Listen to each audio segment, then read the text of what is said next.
audio. It's just 1 minute for me until it starts. No, you're good. I just put it at 8:34, but we should be live right now. And audience retention. So, final episode, Followers of the Way. It's a special one. The author will join us later. You might see him already on the screen. He's just kind of like a gladiator waiting to come onto the scene to kill some tiger, and or be killed by the tiger. And it's very Depends fortunate. on what kind of mood the GP will be in, I guess. Exactly. TP is the freaking dragon. And Aaron is here. Fortunately, it was a question mark whether he would be here. But he made it for the final episode. I'm very happy to be doing this with you guys. So the epilogue was a chapter without any Bible books. So we went through the whole thing. And today is kind of an opportunity to speak about the epilogue, but also to reflect on the entirety of the series, and to kind of do so with Boss present. So, gentlemen, welcome. Thanks. Thank you. Do you wanna like start off with the epilogue summary and then the Lectio Divina, or do you want to start off because maybe No, it's we're gonna run with the Lectio. yeah, that's what I thought too. Yeah, let's go. Be better, right? Yeah. Okay. Okay. Then in that case, let me just share my screen. Yeah. So this is from the Odes of Solomon. I'll just read from the chapter what it says about it. This is at the end of the epilogue where it's the start of a bit of background information. So I'll read out this for context, just so we know what we're reading from, let's say. Yeah. Towards the end of the first century, Jewish followers of Jesus in Syria compiled a short handbook for the scattered communities, which has the same atmosphere as the Gospel according to Matthew, to which it refers. They called it the Didache, the teaching of the apostles. It opens with ethics, the way of Jesus that leads to life, and warns against sin and eating sacrificial meat, as described in Acts 15. Then there are very practical instructions for baptism, the Lord's Prayer, and the Lord's Supper.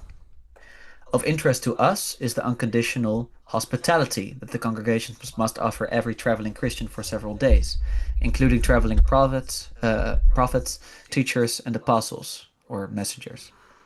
But you must critically examine their words, and if they want to stay longer, they must work for a living. The church are still led by several bishops, or elders and deacons, just as in Philippians 1.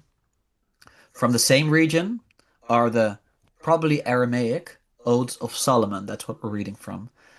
These are baptismal hymns of enchanting beauty. The Anointed One, so Christ, sings that he opened himself to the Gentiles and was not defiled by his love for them, but rather made them his people. A cross between the Psalms, the vocabulary of John, and the mysticism of love. And the quote, I would not have known how to love the Lord if he had not loved me constantly. And that happens to be from the hymn book, the ode that we're reading today. But as you can hear, my voice is a bit raspy. I'm still sort of recovering. I have my ginger tea. So perhaps, Michael, if you'd be so kind, you'd be willing to read out this poem. And if you can do it mindfully, and then Lucas and I will listen to it as if we are receiving the very gifts of your voice, sharing these words. Obviously, because the goal with the Lectio Divina is always to invoke the spirit behind the words, to make that really central. Shout out, by the way, Michael's poetry. Put the link in the description later. Yes, exactly. Alrighty, I'll do my best. Ode 3, the Beloved. I am putting on the love of the Lord, and his members are with him, and I am dependent on them, and he loves me. For I should not have known how to love the Lord if he had not loved me continuously. Who is able to distinguish love? Surely it is only the one who is loved. I love the Beloved, and I myself love him. And where his rest is, there am I also. and I shall be no rejected stranger, because no jealousy is with the Lord Most High and merciful. I have been united to him, because the lover has found the beloved. Because I love him that is the Son, I shall become a son. Indeed, he who is joined to him who is immortal, truly he shall become immortal. And he who delights in the life will become living. This is the Spirit of the Lord, which is not false, which teaches the sons of men to know his ways. Be wise and understanding and vigilant. Hallelujah. Thank you. That was beautiful. Mm. Perhaps you'd like to start with Beautiful words. this sentence, and then Lucas can go next, and I'll go third. Okay. For I should not have known how to love the Lord if he had not loved me continuously. For I should not have known how to love the Lord if he had not loved me continuously. For I should not have known how to love the Lord if he had not loved me continuously. For I should not have known how to love the Lord if he had not loved me continuously. For I should not have known how to love the Lord if he had not loved me continuously. For I should not have known how to love the Lord if he had not loved me continuously. For I should not have known how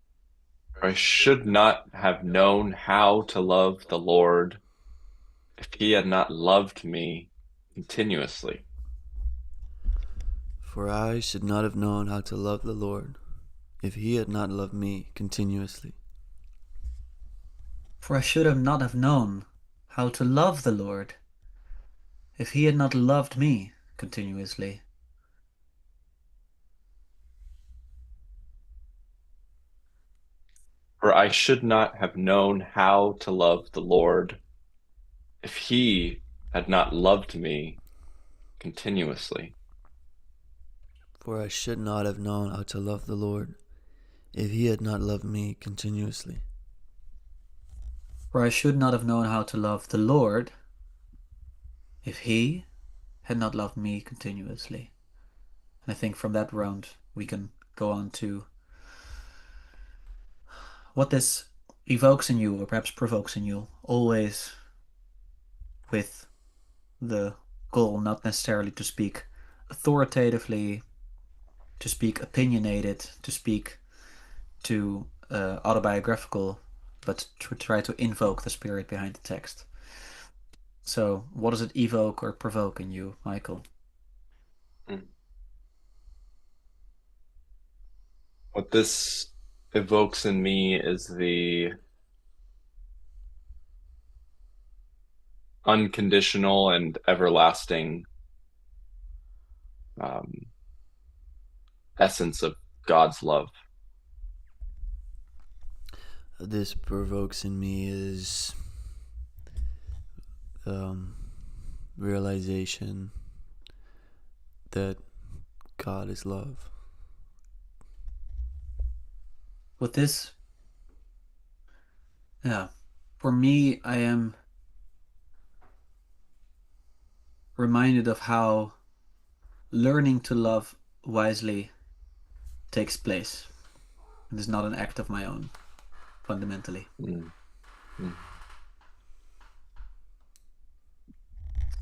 Yeah, what this evokes in me is that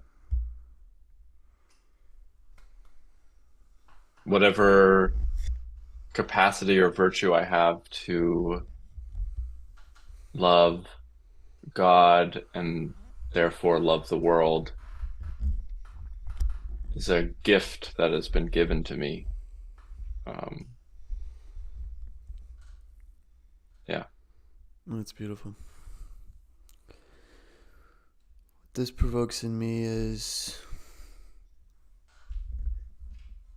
not autobiographical, but it reminds me of mm, the the love of my parents. Mm. Yeah, I don't think I think that's a good statement, Lucas. Don't worry. Um, yeah, I'm thinking about the epistemology, like how do we know things?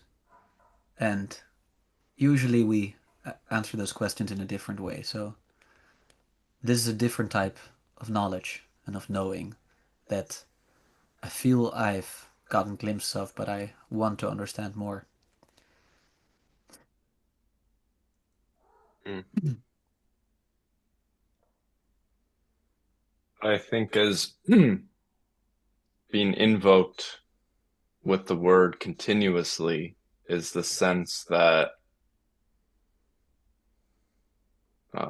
God is not discriminate with his love. He does not only love us when we are being good But yeah, or in an active state of love ourselves. Um, and actually, it seems like it's in the places of uh, greatest need and despair that his love is most needed.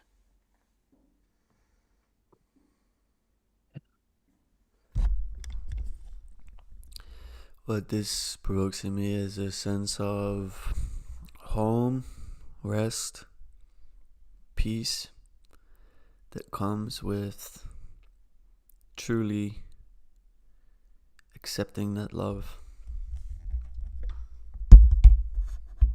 yeah, I especially listening to what Michael just said and how Lucas added on to it.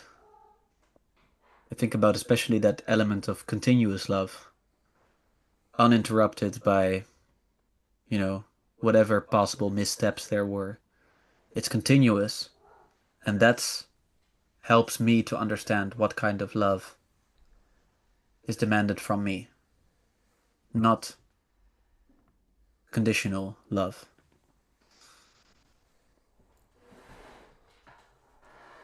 I think one more round of this, or is this or not? Yeah.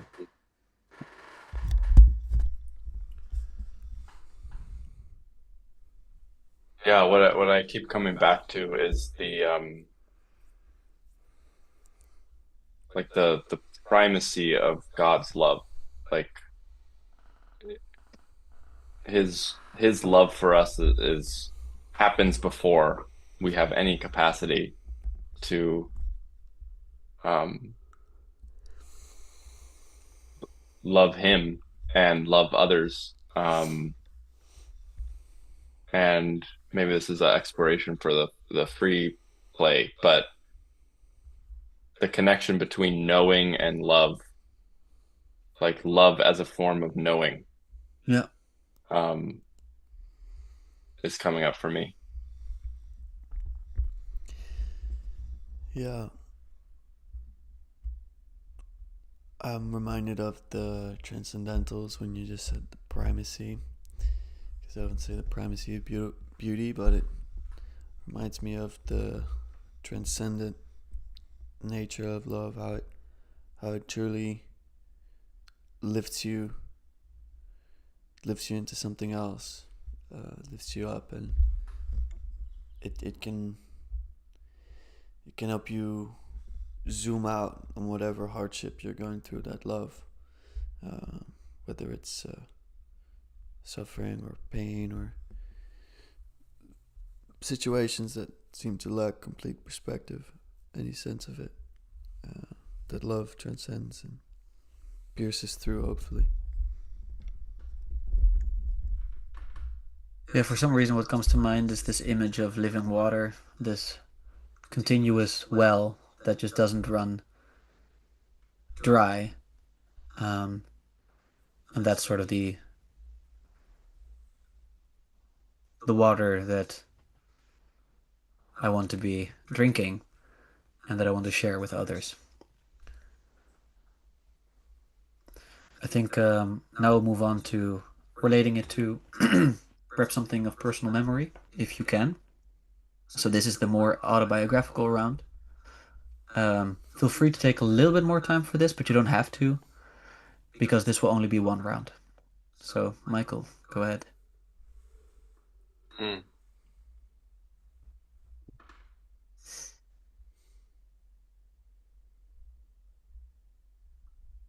Okay. What's coming to me is, and I guess I'll preface with this story with I I didn't see it this way at the time, but I think what I now see is the first time I feel like I was visited by God. Um, although I guess as a Christian, you probably you believe that God is always with you, but the first time I was really aware. I was in college and it was my second year, and I had a really rough start to the year. My freshman year, by and large, was a really great year. I met a lot of amazing people. I felt like I really came out of this kind of bubble and shell that I was in high school.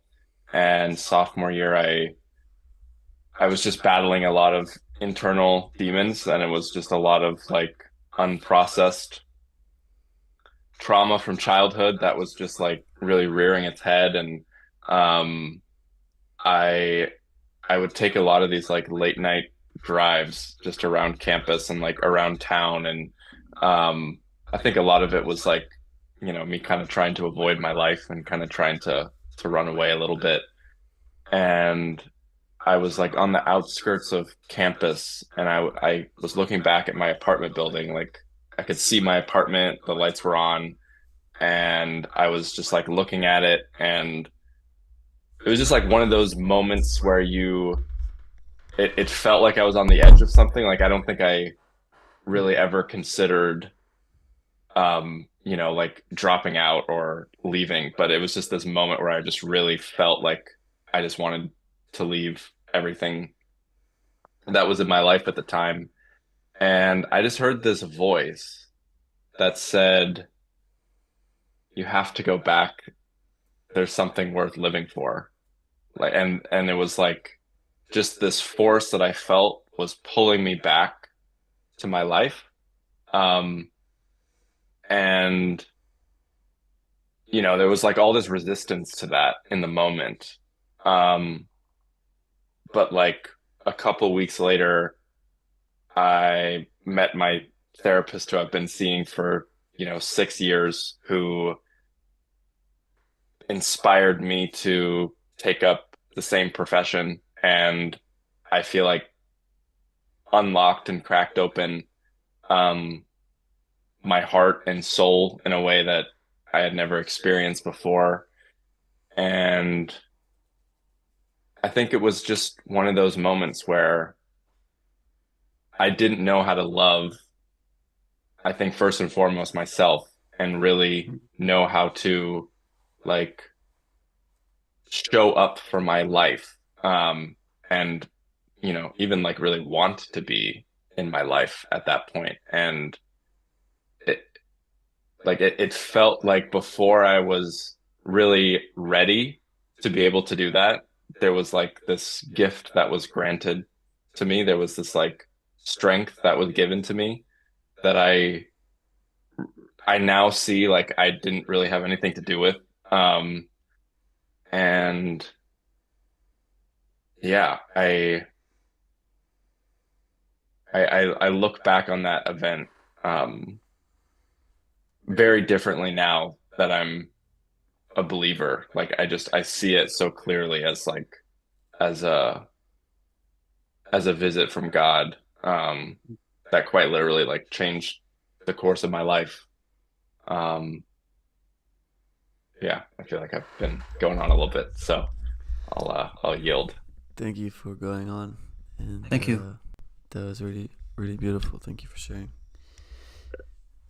I'm reminded of a moment of deep realization that um, when my life felt like it was falling apart a bit, and I questioned my father, who's present, as to why he would love me, and he explained that he's my father. And I think in that moment a lot of things just poured in. Like I was overwhelmed with emotions of anger at first, and then I think that, well, like Michael said, he said crack open. It cracked open like everything else, and it was just a pouring in of realizing that not only am I loved, but I've been loved through my life, like from the start. So I could kind of see in retrospect. At the time I was very upset. I think I was failing in school and whatever. I saw my teachers who kind of like acted out of love doing what they do, and I saw my aunts and my uncles and my people in my church and I hated going to church. I really disliked it, and I hated going to family things, and yeah, my teachers, I hated them. And yeah, there was just this realization, like, wow, most of these people just really like did all of this out of love, like extremely selfless, and yeah, that opened something that planted seeds that are growing now, and very grateful for that. And all that stems from this love of God. That's just always there, and I think you can just see it when you look back, like Michael said. Like looking back, it seems clear, but in a moment, it's not always clear. Yeah. Yeah. Thanks. Yeah, I mean, I don't even have that much to add. Like, I think it's just the thought of thinking of yourself as someone who is possibly worthy of love by God, you know. I guess you could say it sort of in this matter of fact way, but to really mean it, I actually still have difficulty with that, and not argumentative. It's just that I sometimes struggle to realize this, which is probably also why I'm so overwhelmed in the moments when I do realize it. I remember being at this sort of French monastery place, which draws many international people from all kinds of denominations of Christianity. It's called Taizé. And that at some point we had this practice where we had to reflect on this, like sort of like, I don't recall what the story was. I wasn't that invested in the Bible at that time. But we had to reflect on maybe who were those people in our lives who had helped us to become who we were. And I think especially at that time I was probably like just like, like an older teenager, but still that you're a bit more self-consumed, and you think about how much you are able to perform, how much you're able to do by yourself, etc. And like in which ways are you talented, because you think about, yeah, what kind of job do I want? Yeah, I'm pretty good at this, so I should be doing that. So you're really thinking about, yeah, what am I good at? And therefore it's easy to conceive of life, especially that time where it's like where you're like this self-made individual. And when I started reflecting on it, I started writing down like a few names, obviously of family members. But then I went on friends, and then other family members, and more friends. And then I realized that the list went on for so long that I kind of had a similar moment, like Lucas. It's like, whoa, all these people. And it's like, all of them, like, I would be nowhere without them. And yet, you know, it's just so natural this should happen in this way. So it's also like that I had this moment of realization that indeed there has been this continuous love that has made me who I am. And without it, I would have been nowhere. Um, yeah, and I think now it's more free form. Thank you. So, yeah, of course. And GP Xavier also joined. I purposefully kept the reading on the screen so he could read along still a little bit, but I can stop sharing the screen too. But then maybe he also has some ideas on this, but now is really the time to also respond to what other people said. And for instance, Michael, you already suggested that we could talk about the relationship between loving and knowing, and perhaps there's more there. And then we can sort of transition into the epilogue, I'd say. But yeah, Are we unleashing Boss as well already, or is that later? that's up to him. It's up to him. He's welcome to join, but that's up to him. Welcome.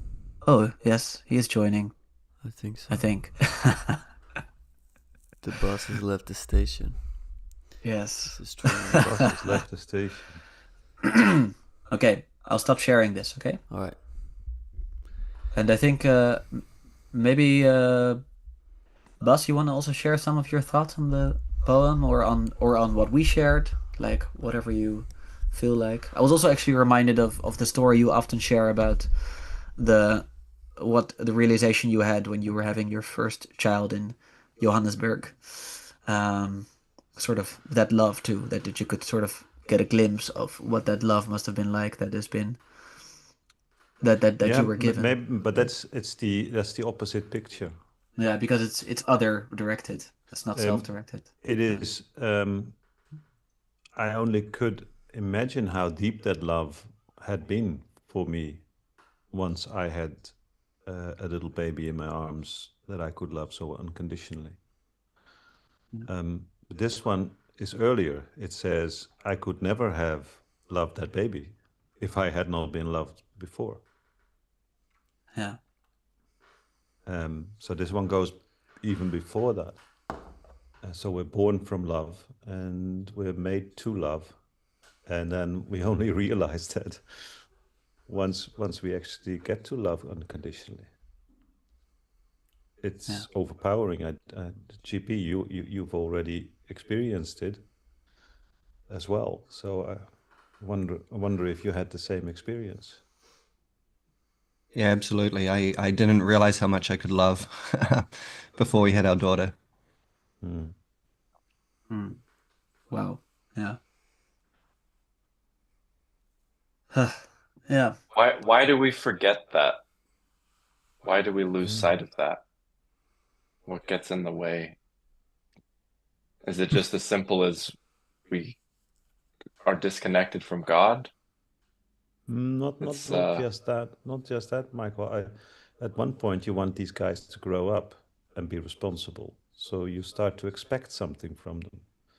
And even though the lowest layer is unconditional love, my children did realize at one point that we were encouraging them, demanding of them, forcing them to grow up and go to school, go to church, etc. So it's easy to confuse those later experiences with the basis of the relationship.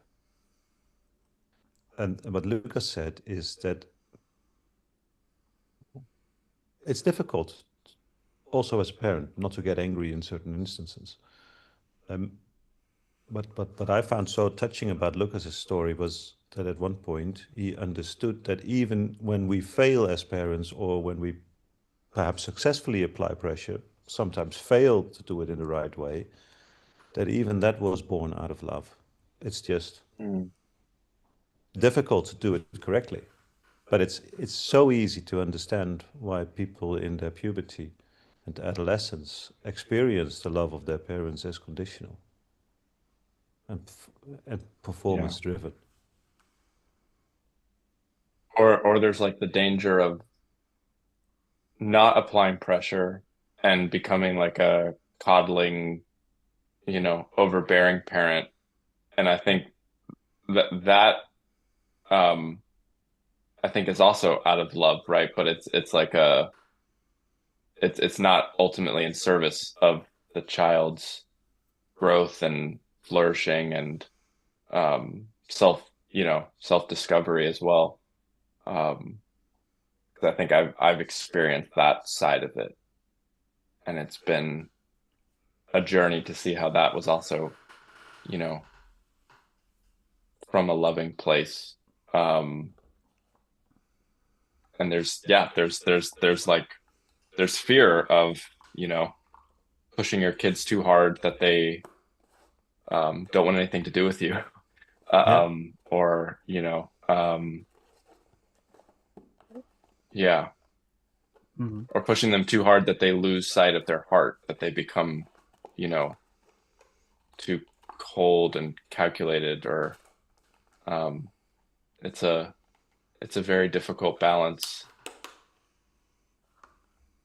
Yep. to And you're strike. gonna fail as a parent. It's part of Yeah. being a parent. But that's why I love the term good enough parenting. Hmm. You try, and sometimes you fail, and then you try again. And hopefully, at the end of the story, your kids know that at least you tried. Yeah. And sometimes it takes them becoming a parent themselves to realize that it is a lot harder than um it seems, you know. Yeah, Yeah. Yeah. yeah. But also, And it's also that's right on the profoundly doorstep joyful. for you, Aaron. Yeah, I Yeah. know. I Yeah. know, I know. Yeah, there was definitely a while that good enough parenting sounded like half-assing it to me. Yeah, like a But cop out. Yeah. yeah, but yeah, I also like close friends of ours are parents, so we sort of witness the stress and the demands that it places on them. And I'm actively encouraging them to stop reaching for perfection. It makes them worse parents if they do, you know? It's very strange. But anyways, they're great parents. So if they're listening to this, you're great parents. Don't get me wrong. But I see a risk of you becoming worse parents if you keep striving for the same level of perfection. Um, yeah, more about the third ode to Solomon before we or like to each other's response. So we could talk more about loving and knowing, but we could also get into the chapter a little bit because it's already 9, or it's 9 p.m. at ours. It's already the whole hour, I should say. Lucas? Well, perhaps it would be fruitful to talk a bit about the love and knowing, because knowing is also in the Lectio Divina that we spoke about. Yeah. And yeah, perhaps we could speak a bit about that. We also have the author with us today, so he can give us some Yeah. background information on the word knowing that's being used. And In Aramaic. I don't know, yeah, Bas, spit Or some Well, I wouldn't know knowledge, bro. for Aramaic, but the Hebrew knowing, as some of you undoubtedly are aware of, that's intimate. has an intimacy. It has Yeah. sexual intimacy as well as part of its meanings. Yeah. So knowing and loving are very near to each other in terms of intimacy. That's a little bit different when you interpret love as eros, meaning desire. You can desire an object that you not fully know. So it's interesting to go for that knowing thing. Yeah, that's and in that context you have to understand the Gnostics, right? That they're not just like intellectuals like knowledge, No, but they're no, this this is intimate. gnosis. Yeah. Yeah, and also Clement of Alexandria wouldn't relinquish the name Gnostic for Christians because he said Yeah. it's us who are the true Gnostics. Yeah. Yeah, exactly. I was wondering if GP you don't have to, but if you have any observations on the brief moment if you had to glimpse at the text or to listen to our reflections on it, just to allow you to enter the conversation.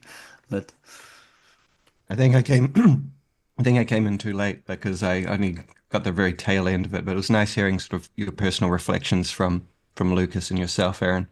Um, but um, but yeah, I wasn't sure. I wasn't sure what I was reading either. Like I didn't know until now that it was from the Odes of Solomon. So yeah, yeah, it was explained at the start of the background information of the epilogue that there were the Odes of Solomon, but yeah, we didn't share it. Yeah, like the loving and knowing is related in that way. That like if there's an intimacy to knowing, then you can see how that relates to loving. Um, but I guess like it's something that is encouraged in this little corner. I don't know if some of you, for instance, followed the recent conversation between Gavin Ortland and Jonathan Peugeot. It's where they try to come to terms like, is there something like salvation outside of orthodoxy? Because Gavin Ortland, from a Protestant perspective, claims that Orthodox sources clearly state no, they are exclusivist.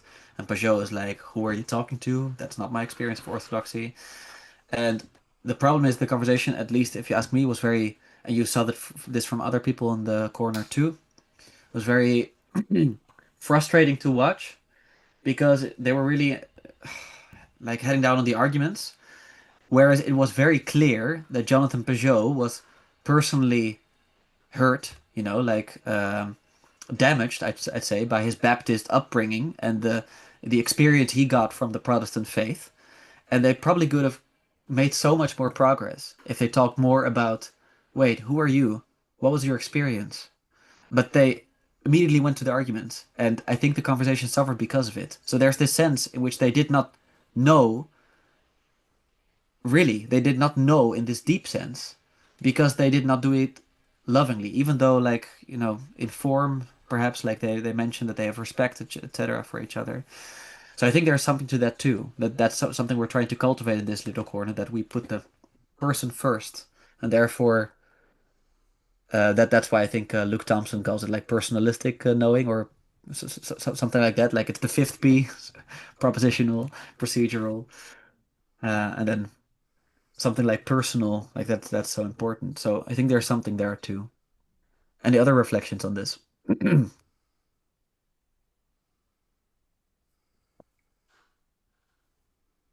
Should we head into the chapter, Lucas? Okay. Well, we have the author with us, so maybe he wants to tell us a little bit about the epilogue. Um, it's this one, the collection of the New Testament writings. And I thought the structure was interesting because obviously I did the audio recording, so it's actually a fairly short chapter, extremely short, compared to the other chapters. And the summary is already here, and the summary is also relatively brief compared to the other ones. But then the background information is fairly voluminous. So usually this section is pretty brief, this section is a bit longer, and this section is longer.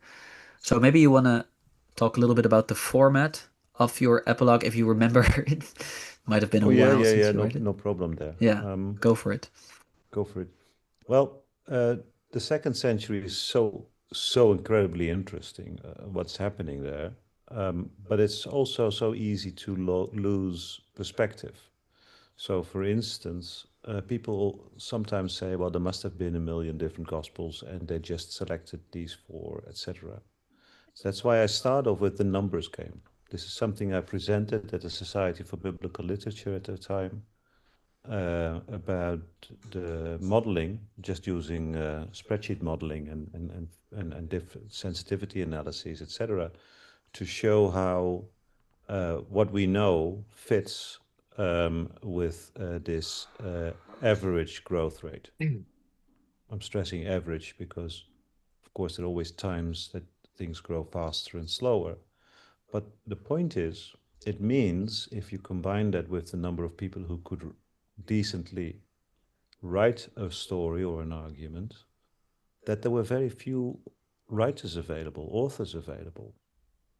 So imagine that. What we have now is about, from the number of authors, that the whole movement could have sustained in the first century. But because it's an exponential growth, in the second century, there's so many authors available.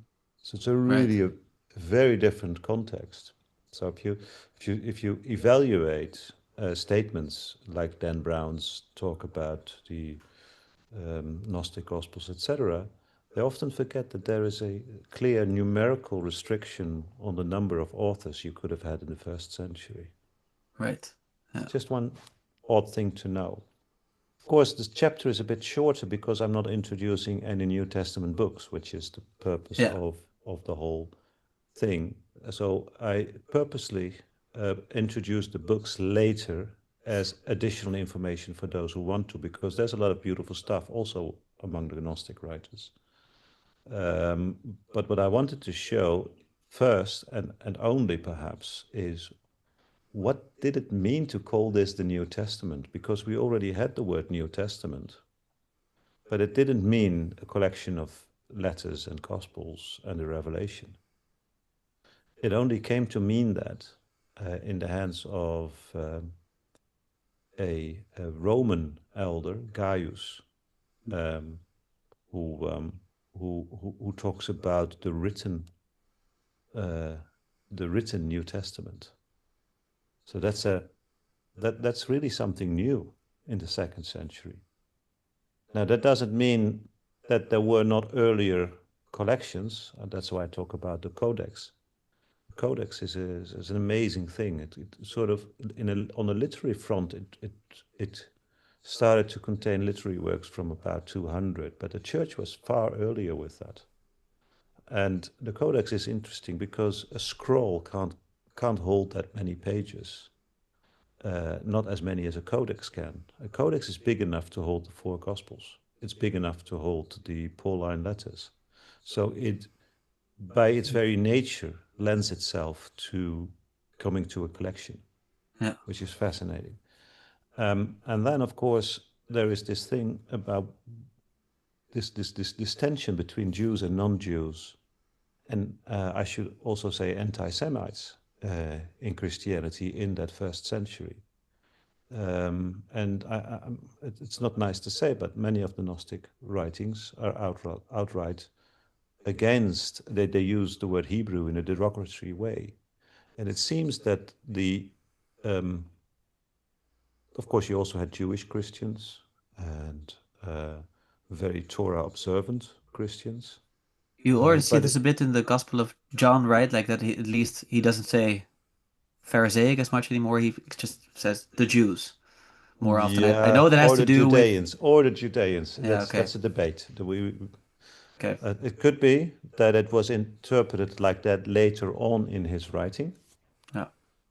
But if you go for this stacked way of development, which, by the way, is also supported by a recent book by George van Coten, or Van Kooten, if you take it in the English pronunciation, that the Bethesda bath was actually still standing in the text as it reads today, grammatically speaking. So that's an interesting thing. So I think you should allow for some time to develop for the Gospel of John, where at the start it's more likely that Judeans were meant in a geographical way, but when it was composed and edited, it may have shifted already somewhat. Careful there. 2nd century, yes, definitely. If you take we have a beautiful collection, but sometimes harsh, from mostly the 2nd century in the Apostolic Fathers, and there's the letter of Barnabas. It's called the letter of Barnabas. Of course, it is not written by a historical Barnabas. That really argues that the time of the Jews is over. So that's there as well. So, but what I wanted to show is that the collection that they actually ended up with is a pretty amazing middle ground. It's neither anti-Semite, although there are elements that you could read in that way, but it's not really by its origin, and it is also not fully Jewish anymore. So there's something going on here, and people were struggling, and they chose to maintain a middle road here. Yeah, compared to people like Marcion, right? Like who? Yes, Marcion is a great example. Marcion is an entrepreneur, a businessman, a rich man, and he is sensitive to the philosophy of one of the proto-Gnostic teachers that there may have been in Rome. And so he comes up with this idea to really say goodbye to the God of the Jews, which in his time, very much like now, we have all these Middle Eastern wars, and you see that the general public is turning itself away from Israel. Well, I think this allows us now a glimpse of what was happening, especially in the years 115 to 17 and 133 to 35, that people were fed up with the wars that pitted the Romans against the Jews. Now, of course, we are used to the story that the Romans are bad and the Jews are good. But if you're a Roman, you might think differently. Yeah. So, and that, of course, combines with a lot of Platonic thinking. If you can put the demiurge at a lower level than the highest god, then of course you can use that to say goodbye to the God of Genesis. Then you can also say goodbye to a God of exclusivist Israel. And then you can say goodbye to Jewish Christians. So a lot of things are going on. And I think on the whole, even though there's a lot of human interaction going on here, the church has managed to come out somewhere in the middle of being, on the one hand, a new people, and on the other hand, really the how should I call it, understanding itself in the light of Jewish scripture. Yeah. So it's not easy, and you will find a lot of examples. Anybody can argue to the left or to the right, but I wanted to show a little bit the dynamic within which this movement came to select these writings and use them. And what's important to note that therefore the way that we, since the Protestant Reformation, approach Scripture, it sort of became this massive thing. It's sola scriptura. That wasn't, of course, the case in the second century because they didn't know yet what was in Scripture. Yeah. So it was impossible to have that massive approach. And you could also, that's with the new prophecy that also Tertullian in the end was very fond of.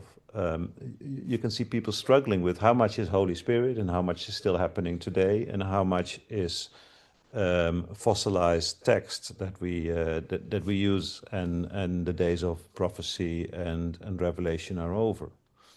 On the one hand, people who wanted to maintain the church as it was were afraid of allowing too many newcomers to come up with new writings and then say, well, that's all Holy Spirit. And on the other hand, it would kill the Holy Spirit. Yeah. So in the end, I've changed the wording because after listening to your reading out, I noticed a number of odd sentences in English. So I changed the word to touchstone. Because in Dutch it reads like geen eindpunt, maar een eikpunt. And then of course that doesn't translate to that. Those kinds of word plays don't translate to English. So, but the point is, it's this the canon is not the final collection of the inspiration of the Holy Spirit, but it is the touchstone on which you can check whether or not the inspiration you think to receive is in continuity with the message of Jesus. Yeah. Yeah. No, clear. No, I think that clears things up. I think I wanted to do a round then perhaps about Lucas. Like, let me know if you agree with this, but about the epilogue specifically. Like, if there's questions or discussion points, like things that you noticed, or something about what Bas has just said about it. So, for instance, maybe now we could start off with GP because we've heard least of him, but I know that he has read the epilogue. So maybe just before we move on to like where we reflect on the Followers of the Way project as a whole, is there anything specifically about the epilogue that stood out to you, GP, and otherwise other people? But we can start off with GP. It was just very tantalizing because there were so many like books referred to or gestured towards that I haven't read before. And Yeah, so, at the same. which I didn't then go and do because I didn't have the time. But it was just very tantalizing in that respect. Like so much early literature there, and so many just different viewpoints as well. I enjoyed it for that reason. I don't think that there's anything specific that comes to me right now that I'd focus on. So yeah, maybe we'll move to someone else. Sure. Michael, Lucas.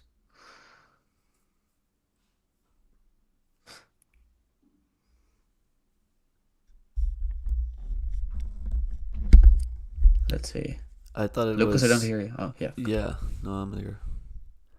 Well, I really enjoyed it. I enjoyed it it took me back to my university days of history class as well. I thought that was really interesting uh, and in depth.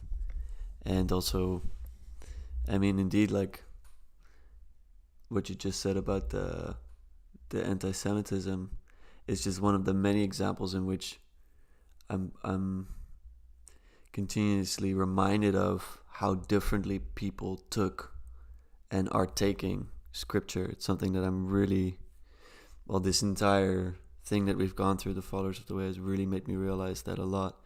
Just the messiness, the lack of clarity. You mentioned this conversation between Peugeot and Yeah, Gavin Ortland. Thank you. Yeah, that's a great example of that. But then at the same time, to remember, to go back to our lectio about that love, that love is like, it's I wouldn't describe that love as messy or the logos as messy. It's actually kind of the opposite. But we are, and our world is messy. But yeah, I think it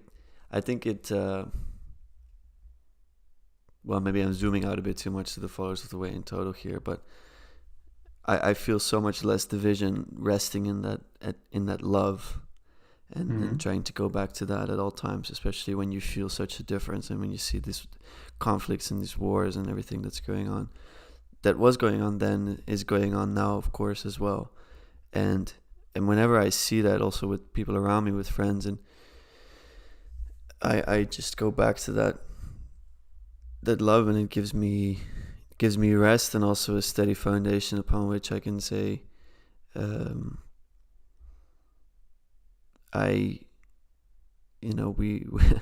all united in that love in some way. I truly believe that. Yeah, that's what I'll say. Michael? Yeah, I also really appreciated it. I felt like it's like an epilogue for, this project that we've been on, but it almost feels like a prologue for like a new study. Because I think what is foreshadowed at the end of it is like really how the Christian movement gets taken up, like the birth of the identity of Christian, and how so many different interpretations of, like, as you were saying, Lucas, it's like I hold that as well, and I felt that that's kind of been my initial reaction to, as I've kind of gotten into the world of Christianity and Orthodox Catholicism, Protestants, and everything in between and within, and the seemingly wider divisions within Christianity than often between faiths. But I think I'm seeing it in a different way, like especially with what you were talking about, Boss, with the new prophecy movement and the kind of Pentecostal movement of Christians, believing that primarily the Holy Spirit is the work and the voice of God, as opposed to deriving their relationship with God primarily through Scripture and the Word of God. That there's this sense that, like, for different Christians, the idea of where the source of that wisdom and love comes from is different, right? And so, like, you can believe in your heart, which I think most Christians do, that we're all brothers and sisters of Christ, but like there's almost like a different ontology and a different like epistemology, right? Like if you are a Pentecost versus, I have family members who are Dutch Reformed, who it's like scripture is the basis of their faith. Like, if there's anything that someone does or says that isn't in line with scripture, it's like that is heretical. And like, as they literally see it, that black and white. And it's like you can have the love in your heart for someone who's, say, Pentecost, but the way in which you relate to God, and then therefore your world is like, you might as well be living on a different planet. And I think I'm just getting an appreciation for the complexity of, like, there's a simplicity in, yes, just like, love your neighbor as you would love yourself, but then there's just so much Yeah. complexity as well. um and it's hard to wrap your head around. I would say Sometimes I it's feel like all right. sometimes I feel like I'm too simpleton of a Christian in how I think, because I sometimes don't have time for, I don't know, like, the getting bogged down in the arguments, but I can also understand how that happens. Yeah. Well, you know what Jesus said? He only cares about people who get bogged down in the arguments. Like, he does not care for simple folks. He does not care for. He only wants the smartest people. Uh, yeah. No, I wanted to say that that I second everything you said, with the addition that I also see like a beautiful harmony that has actually made me, like I'm at once more convinced of, like, oh, this is messiness. This is messy. This is human. Like this is full of flaws, etc. And at the same time, this is divine, and this is like this is harmonious. And it's like, and it's both of those have been raised, let's say, over the last few months. And I just find that noticeable because you'd expect that you either get like a Bart Ehrman type deconstruction where it's like, oh, these were all just flawed humans and these are all, it's just a power play, etc. And it's arbitrary what we have. But I'm like, no, it actually shows that it's not arbitrary. Like exactly sort of what you also emphasized just now in your explanation of the epilogue. It's remarkable what kind of balance was struck between sort of, the anti-Semitism and yet also um, trying to show the Christian, the Jewish roots of Christianity, etc. So all of that is just, it's just amazing to get a sense of, and I think that transitions us probably nicely into reflection on the whole, unless there's more to say. Obviously, I also liked reading about Gnosticism. I thought that was really interesting. Makes me want to get into it more from this more human perspective, as opposed to this polemic perspective, sort of against Gnosticism. I actually re-listened to some of the conversations between Lucas and Bas, like where they discussed Gnosticism, which is really fun. Um, and yeah, like we voted on some discussion questions that we liked most. So I can introduce those, but I can also imagine there's perhaps more that people want to respond to. Otherwise, I can introduce those discussion questions that are most voted on. Should I do that? Yeah. Okay. So I'll just go to our like voting poll and then I'll look at the most popular ones. So most of them like that were voted for by all four of us were fairly general, but I think in a good way. So one of them was, did you feel connected to the early followers of Jesus? And what similarities to them or what differences to them do you perceive?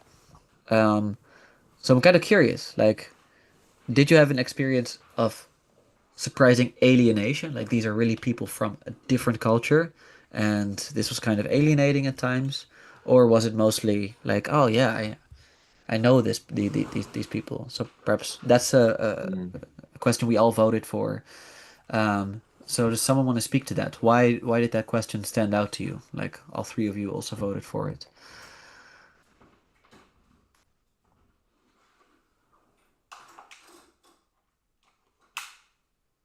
Feel free to just like go. Yeah. Um, this may yeah, I'm curious what you all think about this because my pastor who Paul has actually interviewed him on his channel. He's also a CRC pastor, Ah, and he has a podcast where it's called Faith Informing, and he explores all sorts of different topics about faith. And he recently had this two guests on at the same time. One of them is, I think, a theologian, and the other is a trauma therapist hmm. who's also like they co-wrote a book together about how to address kind of like a book for pastors and other people working in church settings of how to work with and address trauma in church. And one of the really interesting things that they talk about is how they see Paul as someone who is a deeply traumatized individual. Yeah. And in a lot of, I think what we read from Paul that a lot of us were, I'd say struggling with or, disagreeing with, struggling to like him as a person, struggling to empathize with him.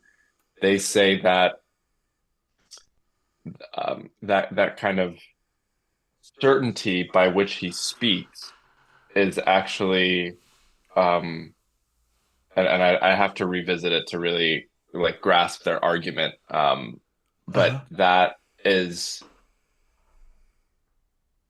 it, like in a lot of ways a trauma response. That he's like he's trying to assert his beliefs and what he desires from all these different communities in following Christ.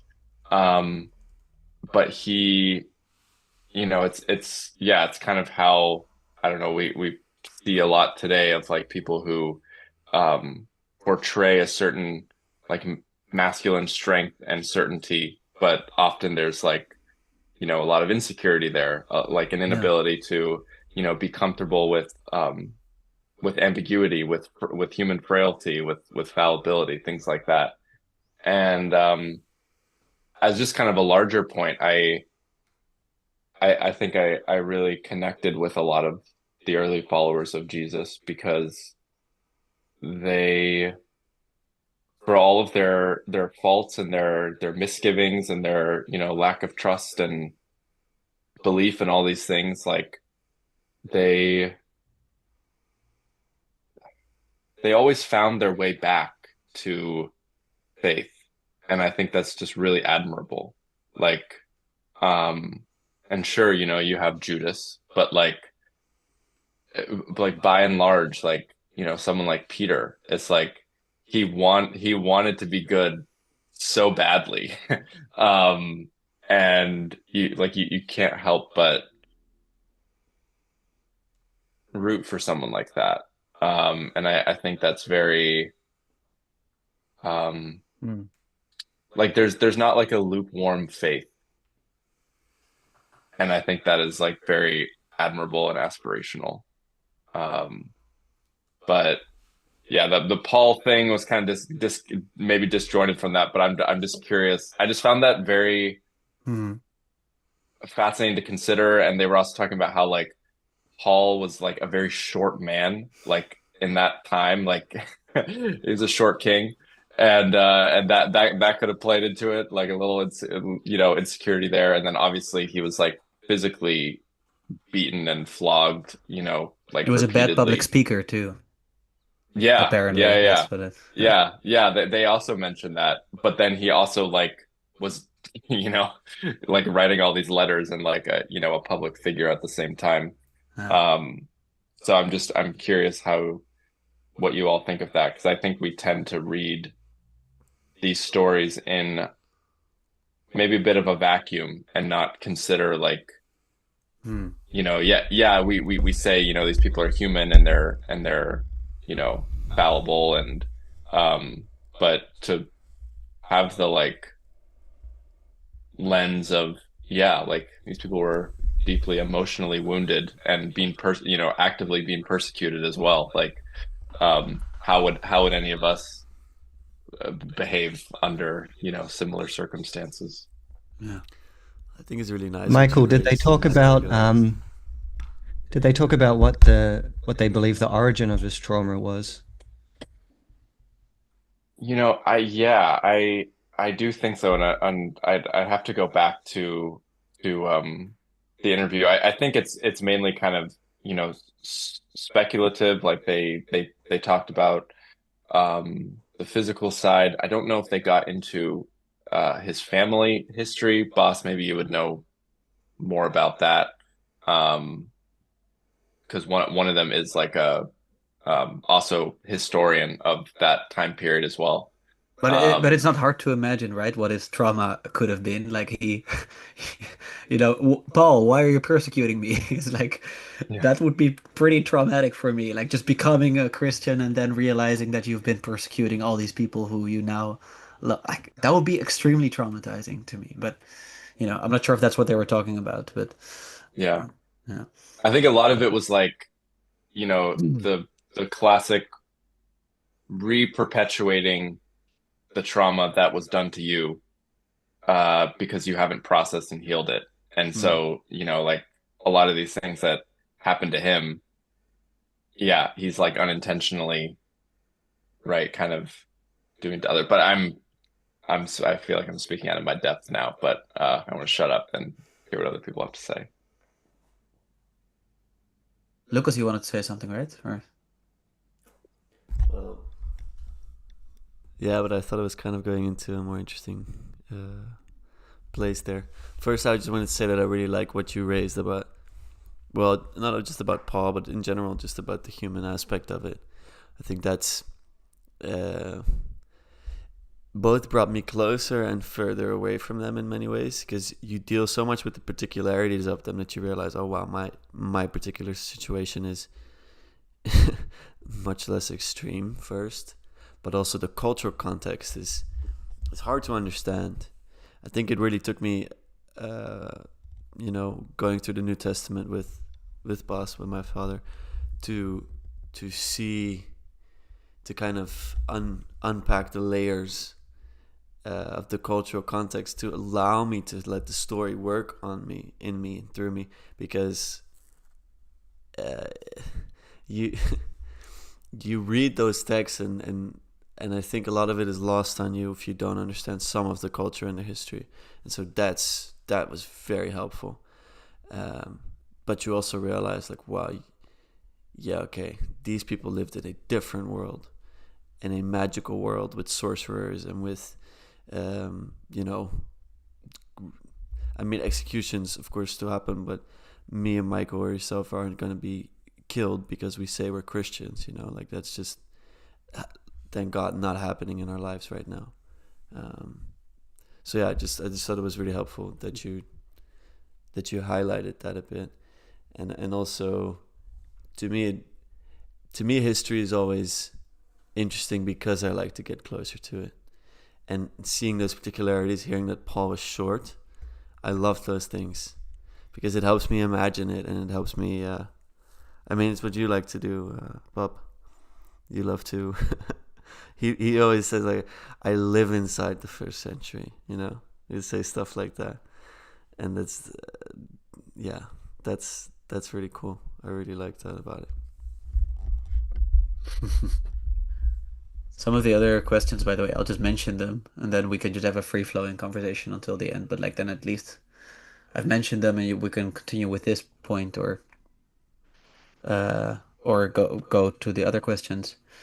So the other one is very general. How did you feel about? Maybe I don't know. Maybe it's nice if we talk a little bit about Michael's remark about Paul, if that's okay. Yeah, I think it's okay, but at the same time, I kind of want to just do the organizational part, so we can just have a, Okay. a conversation without Yep. Go like, ahead. oh, Go. then I'll have to do that later. So we can return back to the Paul point because only two questions. So it's a general question in terms of how do you feel about discussing followers of the way? What helped you along the way, but also what made it perhaps difficult? And how did others help you along the way to read and discuss followers of the way? And then the other one is, what is your current view of the origins of Christianity and its impact on our culture? Is it like a good impact or negative impact? Those are other questions we can jump to, but please feel free to get into Michael's point first, Bas. Well, I'm now very curious about the answers to that other question. I know, but I just wanted to get rid of it. I like then I've mentioned it, Okay, and then we it's can out go there. to It's it. out Yeah. there. It's Yeah. out there. No, but Michael, I think it's an excellent point, although I wouldn't get hung up on Paul's size. We don't Size know. doesn't matter. Yeah. We don't know. There is a pretty late document that talks about something of his, the way he looked, and that is recognized as possibly after the fact.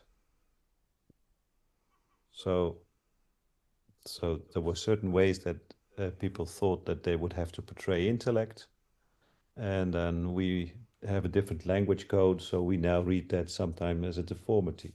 Careful there. But I think that the problem of trauma in Paul's life is very real. And we have to understand what kind of youth he was. And we can get most of it from his own words. And he says, I've tried to be more Jewish than my fellow Jews. Yeah.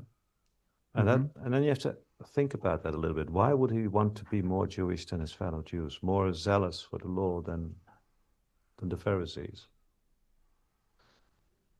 His family might have come from people who were enslaved in the time that Pompey the Great entered Jerusalem. And his grandparents may have been taken away as slaves. His father may have been freed. That means that he had been part of the family of their former owner. That's where he could have gotten the name Paulus. There's a family with that name. He himself says that he was raised in Tarsus. That means in the Hellenistic world, southwest Turkey, and that he was sent for education to Jerusalem. So it's almost like an American Jew being sent to Jerusalem to get a proper understanding of Hebrew and get a proper training. And this little boy or young man translates that as, I want to be more Jewish than the Jews. So that tells you something about a frail perception of identity, but also a mixed identity. He's both Roman, Greek, and Jewish. And he's trying to embrace an identity when he is in his teens. And that is a Jewish identity. But it's difficult for him. There was the synagogue of the freedmen. We have a pavement slab that remains of that. That probably was the same synagogue that Stephen went to, that he himself went to, etc. Now, his willingness to embrace Judaism gets tested when there is this Messiah, Jesus, and when some of his friends become followers of Jesus, and he thinks they're wrong, and he takes that from the law, because the law says no one who hangs on the wood, on the tree, or on the cross. Everyone is cursed. So he says he cannot be the Messiah because he's a curse to the land, and that's his argument. And he is willing to go because he wants to be this zealot for the law, to actually spy or betray his friends and support their stoning. And he is sent to Damascus as part of an arrest team of the priestly authorities, probably because there was a legitimate claim that the Christian movement was a threat to the temple. Talk more about that. But what happens to him in that experience on the road to Damascus is that his eyesight is lost, and a psychologist would explain that as that is the very instrument with which he was to identify his friends or the members from his synagogue that would have been followers of Jesus. and that would then be arrested, flogged, and perhaps even stoned to death. And he was wrong. So he now has an experience of Jesus, and that completely confounds him. And it means that he is responsible for persecution of his friends, and he has lost this very anchor of his identity. Now, somehow his identity was restored, and I think that happened in the community of Antioch, because he is spurned by the Christian community. He goes to Arabia. They say, well, to evangelize. That man was seriously damaged. And then Barnabas gets him to Antioch. And then later on, he writes about this woman who became as a mother to him as well. That's the mother of Rufus. So it means that he was reconstituted. And I think that the elements of how his identity was built up again are threatened by the very act of establishing the primacy of the law again in the followers of Jesus community. And because that threatens the core now of his reconstituted identity, he overacts. Now, this is all speculation, but it's speculation that I can point to all kinds of sentences and phrases in his own letters that are very precise, and we can go through that if you want to. But it actually, for me, Paul is this hurt feeling, but so I wouldn't say, well, because he was short, he rather overreacted. No. I'm saying because he was healed, he became overly anxious to protect that which healed him, and that became a very productive trauma, because everything he wrote, in which he went too far, I completely agreed, but he was still in this love relationship with Jesus, and he wanted to learn from Jesus. If you read how he really takes parts of the Sermon of the Mount, or the elements of the teaching that is now in the Sermon of the Mount, in the letter to the Romans, you see he's really learning from Jesus, but he is struggling because of the person that he is and of his insecurity. So yeah, I think I really love him, but I I think love the him. height hypothesis makes more sense, but I'm just kidding. Go ahead. No, I'm just joking. Like it's just this makes more sense. Yeah. Anyway, that's so yeah. I do say sometimes to Lucas that I talk to dead people. Yikes. Yes. Yikes. Yeah. Yeah. No. And so there are so the two other questions were related to so either how do we look at the impact of the origins of Christianity on our culture, or indeed, what was your experience reading The Followers of the Way? What was difficult? What was helpful? How did others help you? Does someone want to talk about either of those questions? And perhaps, I don't know, for instance, GP or Lucas, haven't heard both of you in a while. Okay, I'll jump in. So how did I feel about discussing Followers of the Way? Well, I thought it was a really great experience. So I really enjoyed it. I had read through the New Testament at least once, and then in terms of the Gospels, like many times. But this was a different experience because I think the chapters sort of gave you that historical context, and just knowing the exact chronology, or at least a good guess at the exact chronology, was really helpful as well. So I found that I could sort of enter into that milieu a bit better mentally, and kind of have more empathy, I suppose, as well. And also kind of recognize that these different books are different perspectives in a way. They're sort of different angles, converging on the same phenomenon.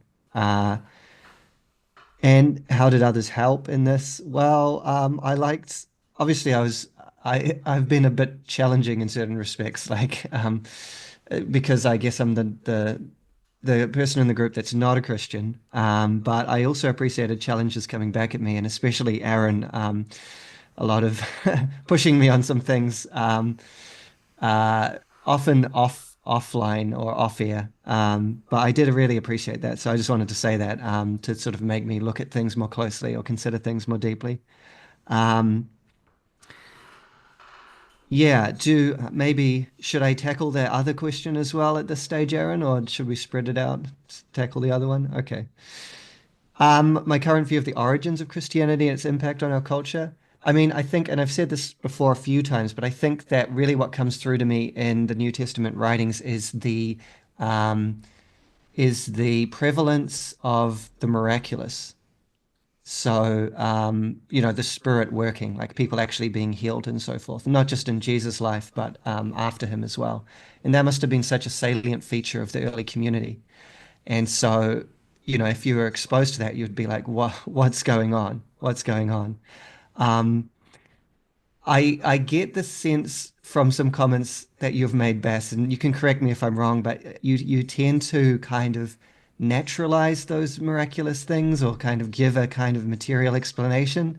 Um, I don't personally find that extremely plausible. I think these things were actually occurring and they actually can't be explained naturally, or at least just unless you use a very expansive definition of naturally, maybe, right? Which is to say that nature includes psi phenomena or something like that.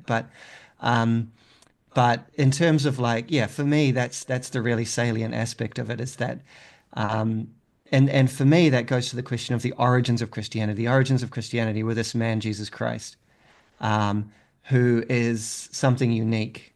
Um, and maybe not absolutely unqualifiedly unique. This is again maybe a difference that I'd have with Christians, which is I wouldn't say that there's nothing like Jesus in the whole of history and all of the world or something like that, but clearly unique in respect to like most people most of the time.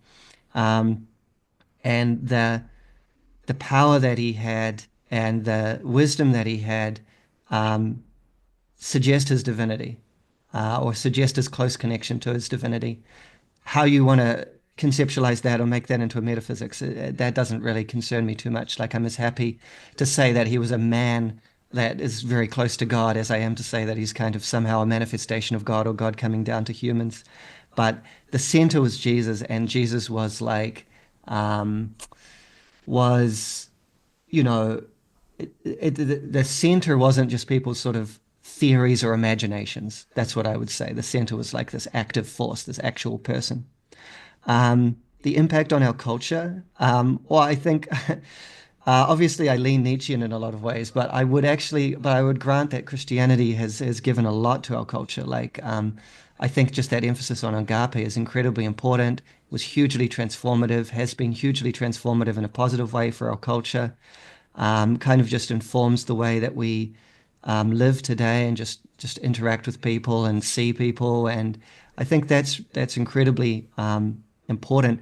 I think also just Jesus giving us a specific what would you say like manifestation or representation of God in Himself to focus on, which our whole culture, our whole civilization has been centered on, is also incredibly important.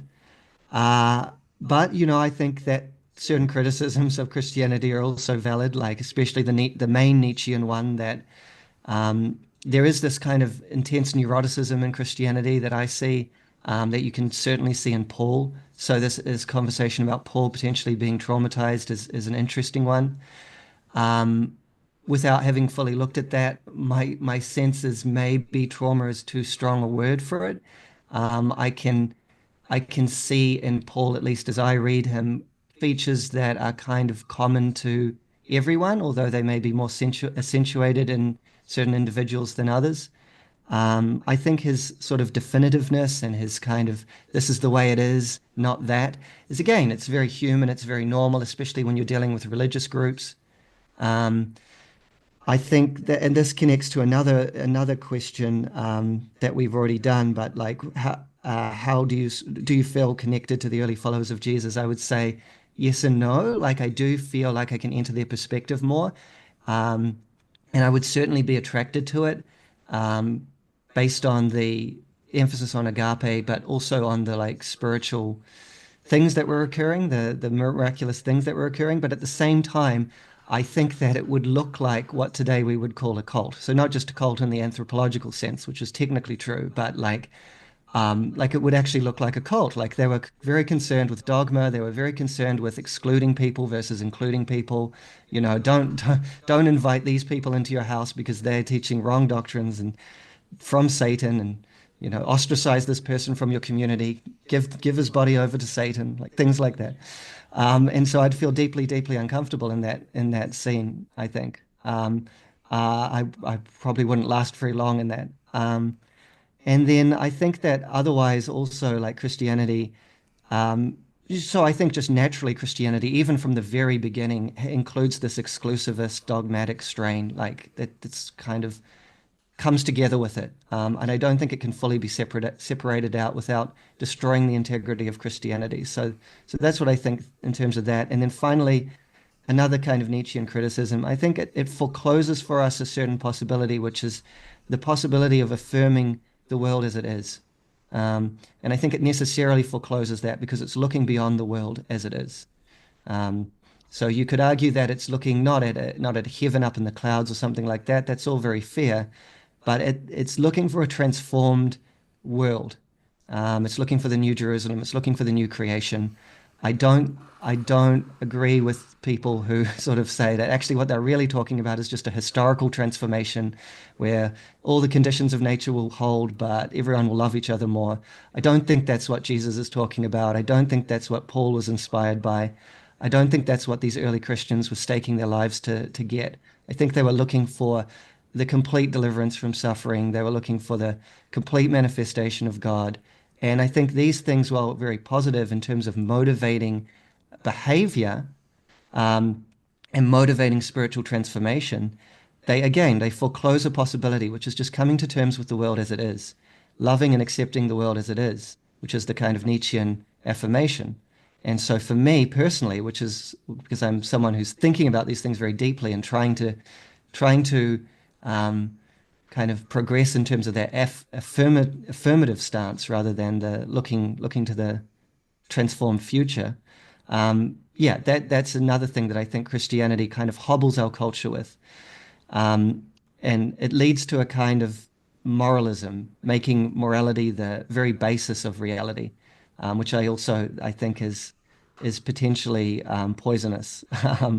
And finally, like the kind of obsession with equality that we have nowadays, I think is also, whilst it's not the same as the early Christians would have practiced, I don't think you actually see a properly or fully egalitarian situation then, like we would say. Like I think you clearly have like gender distinctions, gender hierarchy, for instance. You still have slavery, although it's sort of like more compassionate. Um, I think that obviously you still have like a certain father-child relationship going on that we would say is too authoritarian, something like that. But in any case, like I think that the seed or the germ, which for many people would be very positive, which is that equality is good, that also gets taken up, I think, in contemporary culture and kind of run with and become something to me, and I grant that that's not the same for everyone, but to me it becomes something that's essentially negative and destructive. So I've kind of compressed all my thoughts into this one spiel, so forgive me for that. But yeah, that's my take on those questions. I'm not going to rehash old objections to these points, so thank you for sharing them. Yeah, I know that it's the whole hour again. This is usually around the time when we stop, but maybe there's many people who want to respond to GP. Lucas, you're pointing outside the screen for me, so like you have to like now I don't know who you're pointing to. Just say it. Boss, Okay, thanks. the viewers will know. No, but GP, I very much appreciate what you've been saying, but I'm just reacting because you inferred something. If I am looking at natural causes, that's because I tend to research everything, but I take the observations very seriously. So I agree with you. These were powerful experiences they had. And those included healings, and those included powerful psychological or spiritual manifestations, much like you see in Pentecostal circles. And I think if you read the New Testament seriously, that went all the way through. Now, there are, of course, natural explanations that can happen, but that's not the point that we're looking for, are we? We're looking for what is the origin, and the origin is that this movement sort of released this energy that led to all of that. Isaac heeft morgen zijn rijles. Sorry, Inge wants me to now talk to Isaac, but I'm not going to do that. So that is the. So I agree with you. That's what's really going on, and I'm not that much. Even though I give you opportunities to look at it in a naturalistic way, it's indeed in this expanded view that I believe that if it happened to those people, if it happened to Jesus, it can also happen to you. And I think actually that makes me come a lot closer to your non-exclusivist view of humanity. I think so. I tend to agree with most of what you say about Nietzsche, but I would like just to add that when the church was confronted with going full-blown, the other world is more real than this world, full-blown Platonism, full-blown Gnosticism, it actually chose not to do that. So that's an interesting middle way again that was maintained. And I do believe also that I agree with you with the cult-like aspect, and I always say, well, there are two spirals here. That is the ethics of Jesus, and they continue all the way to egalitarianism and beyond, wokeism. And there is this expectation of a new world that wasn't there at the start. It was the expectation of God intervening in history that ends up like an expectation of a whole new world. So both are developing during the time of the New Testament and perhaps still. So, Except for the promised land motive, that does say something about something to come, But anyways. So I guess we're pretty much in agreement, GP, on most of what you said. Yeah, and I would say, like, in general, like, these subject matters, like, one reason why it's difficult is because it's like, what is the origin and what is sort of the result of institutionalized Christianity, and then it's like, well, we don't have something like institutionalized Nietzscheanism, for instance, so then we're going to compare Nietzsche's writings, for instance, Nietzsche's specific objections to the institutionalized form of Christianity that has been there for a couple millennia. So it's very difficult to compare some of these orientations towards life because like they're so categorically different that it's almost impossible to do so. I think Nietzscheans in general have correctly objected to seeing Nazism as the institutionalized form of Nietzschean thinking, just as much as I think the Spanish Inquisition is not the true institutionalization of Christianity. Yeah, exactly. So that's an example where you could go. But at the same time, like, you also have to admit, and I think that's what GP is getting at, but correct me if I'm wrong, that there is a dark side to Christianity which could potentially end up in these results that GP is objecting to, just like there's certainly a dark side to Nietzsche, which could definitely be used by Nazis during the Second World War. So I think both of those are true, which is why it's just so difficult to say, like from this position I criticize this, because the alternative is so difficult to conceive of, like what that would be like to have a Nietzscheanism that would be there for 2 millennia and the consequences of that, etc. So that's just sort of my 2 cents, just very briefly. So that's why I phrased it carefully. I said Christianity forecloses a possibility. I didn't say that Nietzscheanism is the true philosophy or something. No, like no, that, I know. I'm just saying it's like Christianity as opposed to what in general. So not as opposed to institutionalized Nietzscheanism, but as opposed to sort of what else that would be institutionalized and would reign for 2 millennia. No. I think you're misunderstanding what I'm saying. I'm not arguing for a particular worldview or thinker. I'm just saying it forecloses a possibility of complete affirmation for the world as it is, which is associated with Nietzsche. But I'm just saying that it does foreclose that possibility as long as it looks beyond this world as it is to something better and hopes for that. And so that's just what I was saying there. But so then how do you respond then to the point that Buzz made, that it's like very clear that the church could have gone that way, but then it explicitly didn't do that. So then it seems like there's something in Christianity precisely like balancing that desire to go to the otherworldly, and actually affirming this life, because otherwise it would have gone there, you know? I know, well, that balancing isn't doing the. So I think what I take Bass as having said is that it didn't go to the fullest possible extreme in that direction, True. which would be this True. kind of platonic, Yeah. like completely unincarnate, like Hmm. world that you'd be aiming for. Hmm. And so what it said instead is the Orthodox Christian doctrine of, the general resurrection, like will be bodily but it will be perfect. But that still forecloses the possibility of absolute affirmation of the world as it is, because we're talking about a Yeah. different kind of world. You see what I mean? So Yeah. you could say it's more balanced, but then it still forecloses that possibility. Well, Um, yeah, the reason why it's difficult is because like this is I mean we need to get into this in in our private conversation again, but one reason why I wanted to talk about the David Bentley Hart criticism of the affirmation position is that full affirmation is something like affirming nothing at the same time. If it's full, it's not able to distinguish between what's better or worse. And as soon as you're gonna distinguish what's better in this life and what's worse in this life, then you're not in full affirmation anymore because you're actually saying that some parts of life are better than others. And that's sort of where, anyways, that's where I find the difficulty with the full affirmation perspective because I think but it's incoherent. we've talked about that before, Aaron, and Uh, how we might work with that. And again, that's why I was being cautious with my language. So I was yeah, again Yeah.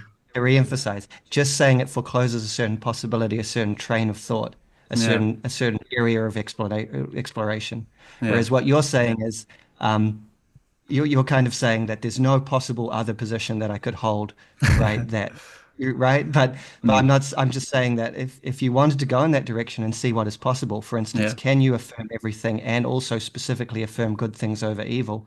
Um, you know, but so there's that question, but then there's also, does Christianity even allow for that exploration? And my answer is that it doesn't. It closes it off. yeah, Yeah. So that's all I want to. I just want to leave it there. I don't want to go into the yeah. specific debate. Yeah. Yeah, exactly. Because I also feel that perhaps my objection hasn't been understood, but like I don't want to get into that. Can we take Um, it out of yeah, the intellectual here for yeah. a I second? think that's good because we're getting into Gavin Because I Ortland do and Jonathan embrace Peugeot. this. I do embrace this reality.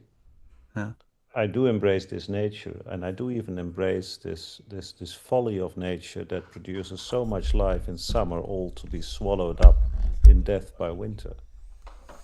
And um, Mm. I'm fully in awe of that experience.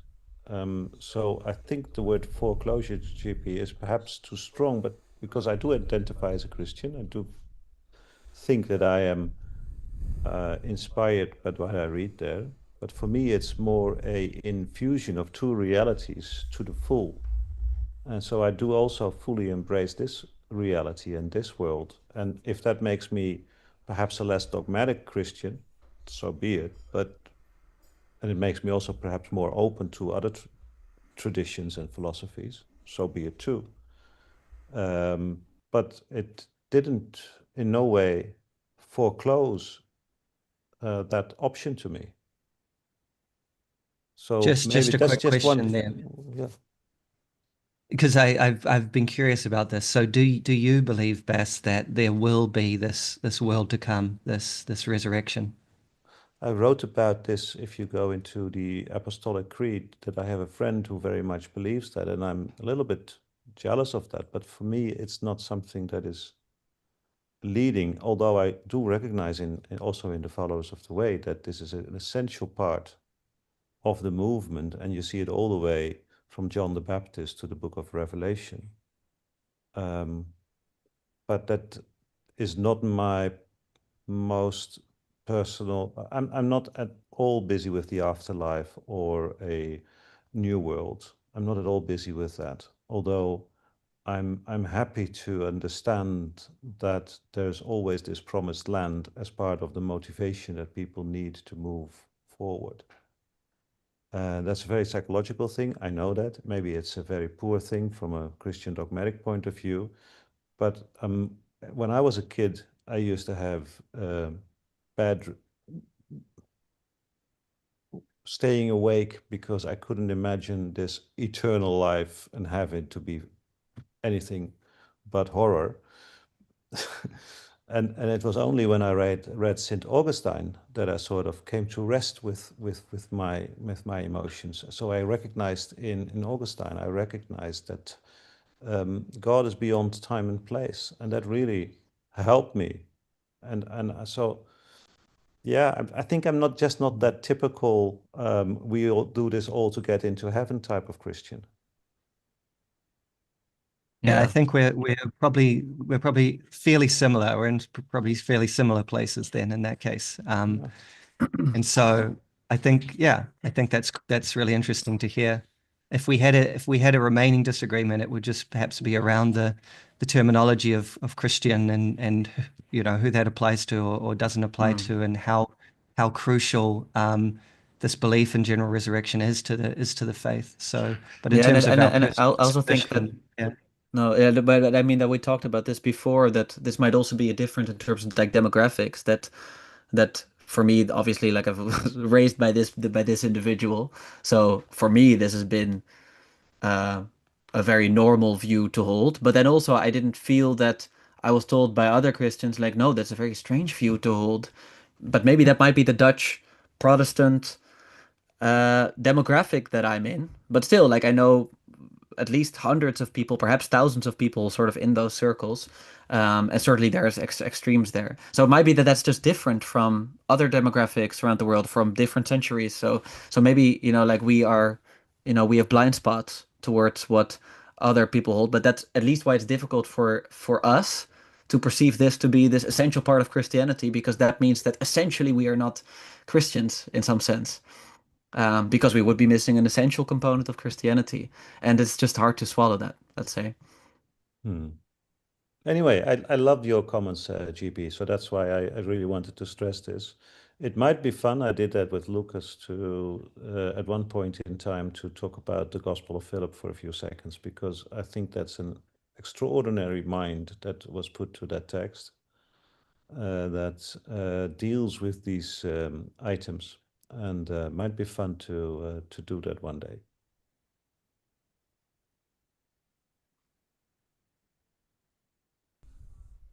Lucas, do you want to take us home? Land the plane? Yeah. Yeah, well, one of the discussion questions was what my experience was like of the Followers of the Way, I think. And I think it might be good to end with that.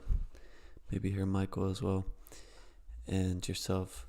And yeah, what it was like. It's been such a journey in a sense that I felt myself move through the history of it, different times. Now I really feel like I'm in the first century with those followers, being kind of confused and transformed at the same time. That making it a journey really landed with me. That's been super powerful. Doing it together in a fellowship has been powerful. Having different opinions, which was just beautifully illustrated by your discussion here, has been powerful. And I think I would really recommend it to a lot of people, because it just comes so much closer to the way that we understand things and the way that we experience stories. So I'm really grateful that you guys have been like making this sacrifice. We've come together so many times. It feels so trusted, and I think it's nice to do it with a regular group as well. Of course, initially we wanted to bring in more and more people, and you could say that didn't work out, but in many ways it brought us closer together, and we know better each other's qualities and what we can expect. And I've just really enjoyed this dynamic between the four of us. And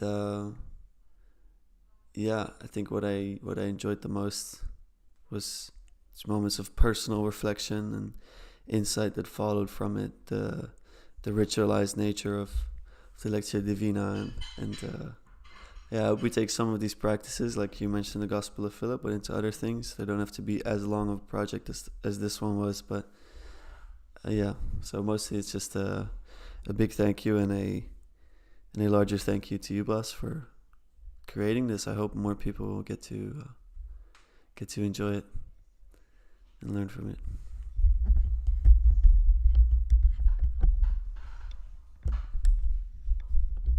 Maybe I'll give it to Michael. Yeah. Mm. Yeah, this has been very formative for me personally in my journey with faith. Um, I've never stepped into the Bible um, to this degree as a story, as an unfolding narrative. Um, I've done Bible studies of individual books, and I concurrently with this, I was part of Bible study fellowship, and we were working through the Old Testament, and that was also great in its own way. But I guess you could say this the stepping into the psychological landscape, um, as well as the theological and the spiritual um, was very powerful and very meaningful. And I feel like the stories are living in me in a way that they had not previously. And um, I'm really appreciative for all of you in the fellowship that we shared, the the wrestling, the discussions, um, the beholding as well, the beholding the wisdom and the beauty of what we were reading and what we were thinking about. Um, it it yeah, I don't know if this would be problematic to say, but it felt like we were doing church as we were together, and maybe GP wouldn't feel the same, but I also really, like Lucas and Aaron and Boss said, I really appreciated um, GP's presence in this group because it um, really made me think and question and um, I think grow in my own faith through having to hold, these dialectics or these disagreements or these, alternative perspectives from the outside. Um, I think it added something invaluable to the experience. And yeah, I just, on the topic of love and um, expression of love, I I feel like I've really grown in my capacity to with all of you and with fellow Christians and with non-Christians. And that's yeah, I think that's really an amazing thing. Wow. Maybe can leave a final word to Aaron. Then you can truly take us home. Yeah, I mean, like I'd also be curious to hear from Bas after this, what it was like to have his work discussed by us, let's say, maybe. But that can be brief because I know Lucas has to go. Uh, and uh, um, and GP, feel free to add to what you shared, but I'm happy that you already shared what it was like for you. And I, yeah, experienced it very much in a similar way, that it definitely opened it up in a new way. I also think it was good that for a good while of it, I was practicing Lent. I think the combination of those two intensified it because I think if I have to be honest, that at the start of it and at the end of it, I was a little bit less into it than I was in the middle. And that's not because of the quality of the writings, that's because of the way that I was living my life. Um, I was more in tune with it, I think, at some point. And maybe that was also a way of getting into it. And that I felt was really rewarding. I really feel that all like that several roles and characters we played and the perspective and enriched each other. Like obviously, I had my productive and constructive back and forth with GP on several matters. But it's also interesting because as GP knows, like I kind of like I have this Nietzschean strain in me too. So I'm often like when I'm just debating GP on some of these matters, it's like just I'm debating like another part of me that is just formulated in such an eloquent and a nuanced way. Um, Better probably than that part of me would be doing it. But that's why I care so much because I'm like, yeah, there's a part of me who's convinced by this, but then there's another part of me who can't be ultimately convinced by this. And similarly, I find that Michael. Well, first of all, like you bring the interest in the more poetic side. Like I always love the way that you read the dramatized readings, but also the poetry aspect today. But also, I feel that whenever we did the Lectio Divina, that your personal stories were always most impactful. Maybe it's the way you told them, because obviously all personal stories have this impact. But I I very much appreciate that, and then I found that Lucas was really sort of the the glue keeping the group together quite often in terms of the the sentiment that was central. So it's kind of like, you know, this Holy Spirit type role that sort of was in between us, and that also had the sort of the childlike innocence. So it was nice that you Lucas would sometimes come up with questions that were then answered, that, for instance, maybe some of us had thought about before, but it was very clear when there was when you would be getting an insight in the moment, Lucas, and you like your eyes would glow up, and therefore you you emulate for us to have that experience again, to sort of be to witness this again for the first time. Um, so yeah, I think in that sense, I felt strengthened by all of our individual contributions to the group, and having it unfold as a story was extremely helpful. Like there were definitely some of these that I probably hadn't read before, the shorter letters, for instance.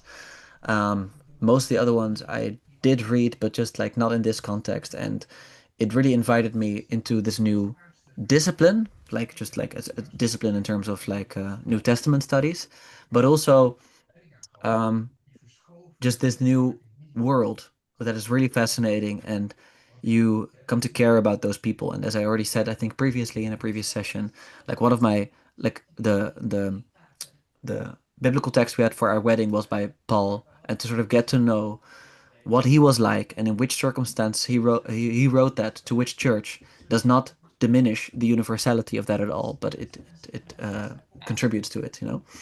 So those are some of my words, and I'm very grateful. And um, having like being in the circumstance in which I'm in, I'm also glad that it's over. Not because like I want to be with you guys again, but I need a break. I've got to focus now on incarnation for the next few days. Um, but other than that, yes, I very much appreciated this. Maybe there's more, maybe from GP, but I know that you already shared. So, Buzz, at least maybe you want to finish up, unless GP has something to add. But I think you already shared quite a bit, obviously. Nothing really to add. Just wanted to thank you, Aaron, for all the organization you've put into this as well, and sort of guiding our group through it. And I also what you said about the others in the group definitely resonate for me. Like Lucas with sort of being the kind of glue, and Michael always with your personal kind of experiences and anecdotes that have really sort of brought a lot to the group. And something you said, Aaron, too. Like, I think that the reason that we clash so much is because we're so similar, and so I think that's something for us Yeah, to keep in mind as well. yeah, But thank you to Bas, obviously, without whom this would have simply been impossible. So thank you for all the effort that you put into writing those chapters, and appearing a couple of times on this as well. yeah. Great. Well, then my Buzz. big I just thank wa- you to you oh, guys. Oh, sorry, Oh, Michael, you go ahead. I just want to say something that I've like wanted to say for like, I don't know, 10 sessions now that I've never felt the right time for. I don't know if you identify with this, Lucas, but I experienced you, especially in your dynamic with Aaron, as a lot of trickster energy, which Yes. I really appreciated. Like Aaron would like pontificate about something, and then Lucas would just like really bring him down to size. And I think it helped us not take ourselves too seriously Yeah. in this journey. And we do the same together to Bus, so it's kind of funny how that works. So Yeah. it's Thanks, really Michael. great. I'm sorry, Aaron. No, it's good. It's good. It's absolutely necessary. No, the court needs a jester. Yes. All right. Yeah. All right, boss, take us home. Yeah, just a big thank you to you guys. I don't know where this project will go. I sometimes do workshops with people, and then it comes to life. This was the written form. You guys have done it to Oh no. see how that works out. No. The one thing that I do hope is that I sort of these conversations now sort of build a framework in your minds that you will continue to fill with your own insights, because that's what I really hope to that this way of looking would provide, that you get a framework that you can continue filling for the rest of your lives and make it richer, because it allows you for very different points of view, including non-Christian points of view. It just allows for that. It allows for taking seriously what happened, but also engaging with that, translating it into your own situation. So if that would work out, that would make me extremely happy. But so far already, big thank you.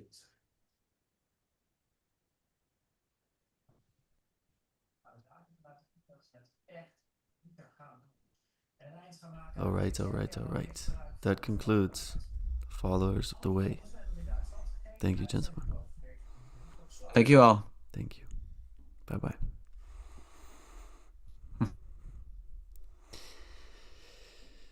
Okay. That was it, guys. Followers of the Way concluded. You probably didn't catch everything. You can listen to it back. There's one episode in there which is a bit fumbled because of the audio, but this was the journey. Want to go on this journey yourself? Just visit the website. Thank you for listening. If you listen, participating, it's been a joy. It's been a ride, and I'm excited to see what happens next on this channel. Really enjoyed this chapter, but just like Aaron said, I'm happy it closes as well, because something new will open up. So be on the lookout for that. Without further ado, I would say this is the end. I don't know when the stream's going to stop. I'm going to stop it. Maybe my voice will get off. But just thank you guys again, and have a blessed week. Bye-bye.